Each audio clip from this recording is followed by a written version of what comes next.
Okay, కానీ మేము 10 ఏళ్ళ నుంచి నేను మాట్లాడుతూనే ఉన్న ఈ అంశాలు.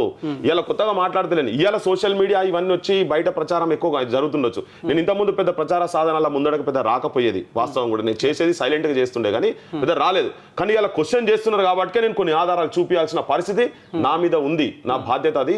సమాజానికి, మొత్తం తెలంగాణ సమాజానికి, ఇక్కడ ఉన్న వాళ్ళు కాదు బయట దేశాలలో ఉన్న వాళ్ళకు కూడా తెలియాలి ఎందుకు మాట్లాడుతున్నాడు. 5 నెలలు అన్నారు. 5 నెలలు చాలా ఎక్కువ అబ్బా.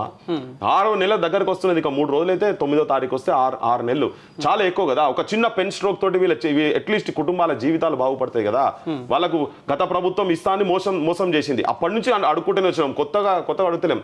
కాంగ్రెస్ ప్రభుత్వంతో, కాంగ్రెస్ వాళ్ళతో నాకు గెట్టు పంచాయతీలో కూడా పంచాయతీలు అన్నట్టు నాకు చాలా దగ్గర వాళ్ళు ఉన్నారు. అలా చాలా దగ్గర ఉన్నారు. చాలా పై స్థాయిలో ఉన్న వాళ్ళు కాడికెళ్ళి మంత్రి మండలి ఉన్న వాళ్ళు, ఎమ్మెల్యేలు కావచ్చు, నాకు చాలా క్లోజ్. వ్యక్తిగత విషయాలు పక్కకు పెట్టండి, కానీ నేను మాట్లాడేది తెలంగాణ సమాజం గురించి, ఈ అమరుల గురించి మాట్లాడుతున్నా. మీరు చెప్పిన 100 రోజుల బౌండరీ లైన్ దాటింది కాబట్టి